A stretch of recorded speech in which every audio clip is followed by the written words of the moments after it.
Talk about wild and controversy. We had Tank Davis versus Lamont Roach. Tank, as you touched on earlier, entered a 15-1 favorite in this fight. And I know he starts slow a lot, but he just seemed off from the get-go. His body language seemed off. He had a change in his corner with a new trainer this fight, with Barry Hunter being an addition to the corner. You made a good point during the live stream. He kept touching gloves with his opponent in between rounds, almost to be friends, and something I've never seen Tank do before, something that I don't think he ever does, that he's usually more arrogant and pushing guys off and not being friends. But he was never able to get going. He did some work on the inside, and, but Roach was the boss. Roach was doing great work on the inside. Roach was backing him up. I thought Roach fought a very disciplined fight, very composed fight. He shocked me. I thought he won the fight and didn't get the decision, wound up being a draw. But also a lot of controversy, and we'll touch on that too. What'd you make of the decision? And then we could get into the taking the knee and the calling the timeout and all the other theatrics and drama that went on with this one. Bad refs. We need better refs. We need more educated refs, whatever you want, trained refs. I'm not going to say honest because I don't know if honesty had something to do with it. I don't know.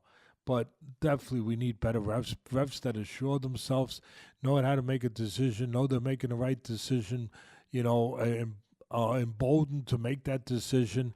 I think that I don't know that he would have let Roach get away with that. He let Tank Davis get away with. Why? Tank Davis is a star. I think he set a record for the most fans ever in Barclays Stadium. Tell me if I'm right or wrong, but I believe they hit a new attendance and maybe a gate record. They've done concerts there. They've done fights there, basketball games there. I think you're right. It was the record for the gate for a fight for sure. I think the Rolling Stones might be the only one that beat them at the Barclays. But either way, they did huge numbers. They did big numbers. He's a star. He brings people. He's got a big fan base. He brings good pay-per-view numbers. I don't know what the numbers are in this, but, he's one of the guys that bring good pay-per-view numbers. I think all of that, he brings that with him.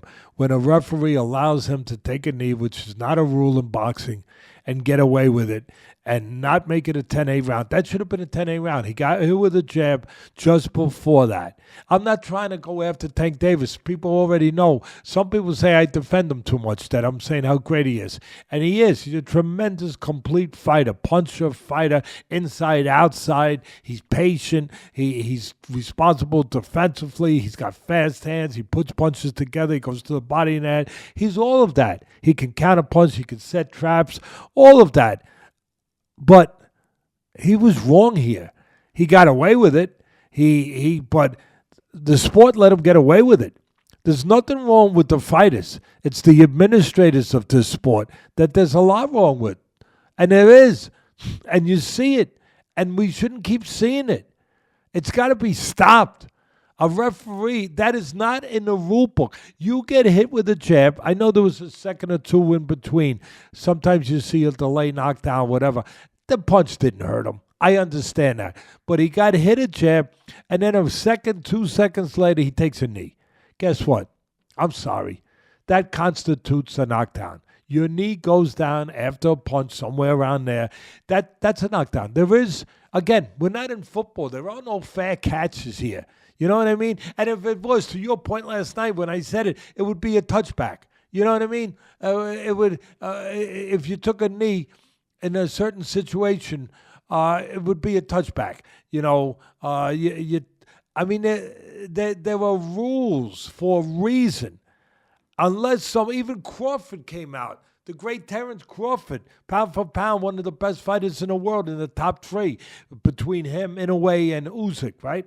I got Usyk first. I got him and Inoue right there.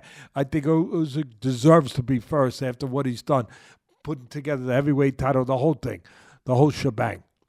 But Crawford came out and said, I didn't know that was a rule.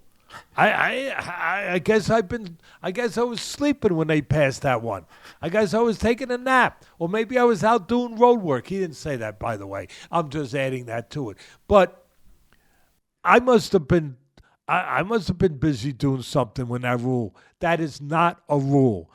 I said it earlier. This is not the Indianapolis 500. You can't go into pit row. That you need your oil changed. You need your tire changed. You need grease wiped from your eye. I'm sorry. There's no pit row that you can go and do that. He did it. He went down a knee, and Roach, give him credit. Or you could say, you know what, you should have went after him. Because what's that old saying? Defend yourself, defend yourself at all times. At all times. Right? So he would have been in his right to go after him. I've seen fighters go after guys and hit them when they're turning, walking away. The referee didn't stop it. Unless the referee interjects and that bell hasn't rung, you have the right to hit that guy. That's fighting. That's it. So Roach had the right. He was a gentleman. He was a sportsman. I give him credit. But he had the right when Tank turned to come and just hit him a left hook or whatever he was going to hit him with. He's a southpaw, so he would have hit him maybe a straight left hand, whatever, right? Roach is a southpaw too, right? They were both southpaws. Am I correct? I don't want to have that wrong. Yeah, I'm pretty sure that, right? Roach was a southpaw too. I don't want to be wrong on that. And no, Roach is orthodox. Oh, he's orthodox. I'm sorry. Oh, that's right. He was using that jab all night on the outside. So Roach would have hit him a left hook. You're right. Whatever it was in his right. It was in Roach's right to just pursue him and throw at him and maybe catch him and knock him down when he was turning. I mean, it wouldn't have been the nicest thing to see, but he wouldn't have been in the wrong. Who was in the wrong was Tank, and the referee allowing him to take a knee, go to his corner, get whatever was obstructing his vision, wiped away, and then he went back to work. So that has to be. I mean, if the referee scores that a 10-8 round, which really it should have been, even though I know he wasn't hurt, I get it, but technically it should have been a 10-8 round. Roach doesn't get a draw. He wins the title. Wins the fight. And a lot of people out there that might have had a ticket plus 900, they're feeling pretty good right now. So at the end of the day, I don't know, to your point, that Davis was off. Look, you don't know what his outside life is. He has had controversy in his personal life. So we don't know. Could that be distracting? We don't know. We're not here to make excuse. We're not here to speculate on things we don't know. I don't know. To your point, he looked a little off. You know what? I'm not going to argue you. But what I am going to say is, for me, it was because Roach made him look a little off. Because of what Roach did. If Roach didn't fight the fight he did, he don't look off. I think that he bullied the bully a little bit. That's what I think happened. I think that he's been a little bit of the boogeyman. People are intimidated by him. People are knocked out by him. He's 30-0 coming in with 28 knockouts. He's got the highest knockout percentage, I think, of any active champion right now, even higher than Beterbiev, even higher than Inoue, who have pretty high ones. He's used to guys melting on him. This guy didn't melt. I'm not saying Tank's weak. I'm just saying we don't know till we know when people are tested in certain ways. We had never seen him tested in that way. And all of a sudden, what happens? This guy is maybe he overlooked him mentally. That could happen. Where you're that kind of favorite. You're Tank Davis. You're supposed to knock this guy out. You could overlook him. There's no doubt about it. You could mentally go in there thinking I'm going to knock him out, and you're not ready mentally to go the distance in a tough fight because you didn't gear yourself, even though you're supposed to. We're human. Even though you're supposed to be ready for that. You can't assume anything in this business, in life. But is it possible he went in there like everyone else who made him a minus 1,600, favorite, thinking he's just going to he's going to get rid of this short work in front of him? Yeah, he might have bought into that a little bit, even subconsciously, not wanting to. It happens. But that could have had something to do with it. The end of the day, it was Roach who made him have an off night.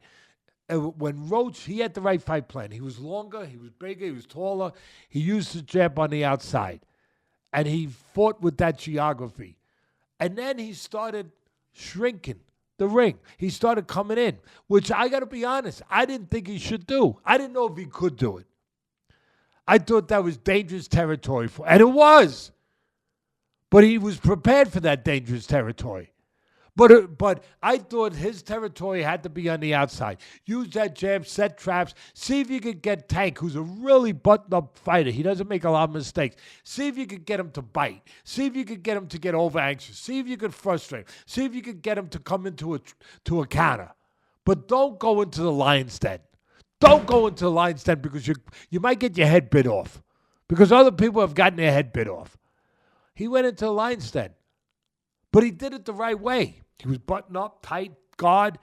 He came in behind the jab, and he did Joe Louis stuff.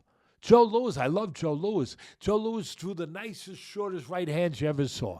Straight, bop, 6 inches. No room to counter. No room to make a mistake where you could hit the guy.